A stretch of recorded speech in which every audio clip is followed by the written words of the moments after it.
let's get to wide receiver lawn. And of course, the big news that is great news for all LSU fans is that the Kayshon Boutte, who was leading the nation in touchdown receptions at the time that he went down, is back. Yes, the man I said would be the Biletnikoff winner last year on this show. He was on pace to do that, Mark, before his injury. 9 touchdowns through 6 games. Absolutely filthy, absolutely filthy. It took clear until, I believe, the 13th game of the season. You go completely through all of the season, and I don't think anyone got over his receiving yards. I think he still led the LSU Tigers in receiving yards. In fact, I believe 100% he did. And he still led the team in touchdowns, of course, even though he was out for the final 7 games. Jack Besh did lead the team in receptions, but no one could top him in receiving yards still. Even though he was injured for 7 games, he led the nation in touchdown receptions for most of his tenure. And then when he went out, he was tied with Jordan Addison for the touchdown reception lead. And, of course, Addison would end up winning the Biletnikoff. Now Addison and Booty both return, and they're going to go head-to-head. But Kayshon, best receiver in the SEC, best receiver in the country, he's going to prove it under Cortez Hankton's leadership, and he's going to elevate his performance even more than he did last year, Mark. Think about it this way. He even dropped a few touchdowns last year, okay? This is a young man who even dropped a few touchdowns, okay?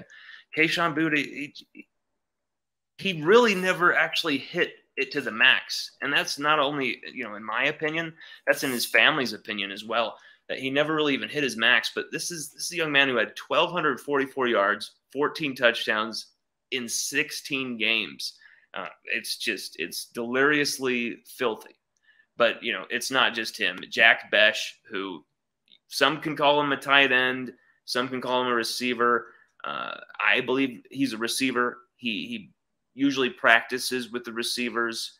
He practiced mostly as a freshman with the tight ends, but he's making that fully transition over to being a receiver now. And if you look at what he can do after the catch, he has to be out wide. He cannot just be stuffed inside, involved in these blocking schemes. Even though he's a violent blocker and he's a hard-nosed player and he'll get after it, he'll do whatever possible for the team. You've got to put Jack Besh outside, leading the team in receptions as a freshman, Mark. He should have been on the All-SEC freshman team. I don't know how he wasn't. That was a big snub. He should have been a freshman All-American, but, the Bowers from Georgia took those spots. And that's just the luck Jack Besh had this season, because there was a lot of passes where it was high and over Besh when he was wide open after a beautiful route that he would run, or just all sorts of situations where this offense did not work to maximize his potential and abilities. And I think Brian Kelly, who offered Besh before LSU, had Besh visiting him at South Bend before LSU had Besh ever visit the LSU campus.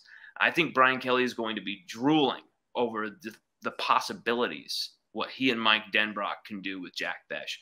Because I'm telling you, Mark, Jack Besh is going to be that player who swallows the SEC whole like a Leviathan. He's just going to absolutely go in there and I think he's going to wreck people this season. And him and Kayshon Boutte are going to be a dynamic duo this season. But, they're not alone. Malik Neighbors or Deion Smith, I think either one of these guys could be that third guy. But Deion Smith, is he going to stay with the team? That's the thing. He's tied academically to LSU. He has until May 1st, which is the deadline to possibly transfer to Ole Miss, which is where we believed he was going before. That's where he was going. That's where he was absolutely headed. There's photos of him rocking the Ole Miss stuff. He was like pretty much 99% making that transition, and then some academic stuff kept him in Baton Rouge. But it's a chance for possibly Kelly and Mike Denbrock to keep a very talented piece of the team who had 135 yards and 3 touchdowns in just a single quarter against Central Michigan this season. Absolute festival of freakishness in the air, Mark. Deion Smith is fantastic, but Malik Neighbors actually was all SEC freshman. Malik Neighbors can turn on the afterburners. He averaged 35.8 yards per catch against ULM this season when he had 4 catches for 140 something yards and a touchdown. He's brilliant. He's brilliant. He's brilliant after the catch. He reminds me of Justin Jefferson with the way he runs his routes, his hard-nosed Louisiana-bred receiver. Just he's gonna, if it's a 50-50 ball, he's gonna go up there and he's gonna take it from you. And no one is gonna outdog him on the field. Malik Neighbors, he's a lot of Tigers' favorite player out there. And for me, I love Malik Neighbors. I wanted him to start as a freshman. An injury before UCLA prevented that. But once he regained his health, you saw him just turn on the afterburners, Mark. But Chris Hilton, he finished the season with an 81-yard touchdown catch, walking off from a receiver, thrown to him from a receiver, John Trey Kirkland, playing quarterback in the Texas Bowl. But he began the season catching a pass here or there, and then he had to be shut down because of a knee surgery. And luckily he came back and finished the season strong with that touchdown, the confidence-building touchdown. And Chris Hilton Jr. is someone who could come in and just absolutely just blaze a trail, Mark. Percy Harvin comes to mind, just like Keishan Booty with the Percy Harvin connection there and the profile. Hilton Jr. is so fast, Mark.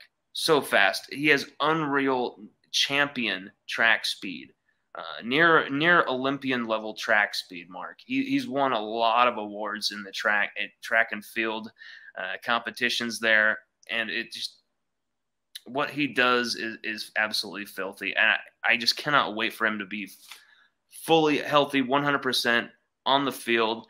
Chris Hilton, he's a burner. Brian Thomas Jr., kind of Terrace Marshall profile, kind of a skyscraper aerial threat, but he does have frightening yards after catch ability too. He actually came in and caught the same amount of passes as Malik Neighbors and 359 yards, I think it was, 2 touchdowns for Brian Thomas. He had a touchdown against Alabama in a big spot there, but his development didn't come along as fast as you would like him. There was some big drops from Brian Thomas, but I really expect a lot from him as well. This is a loaded group, Mark. I mean, we even just got Kieran Lacy, who had 6 touchdowns last year. That's a group that really is returning a lot, returning 2,276 receiving yards on the ground.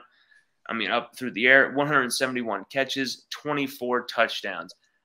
And then we get Kieran Lacy coming in with 6 more touchdowns. This should be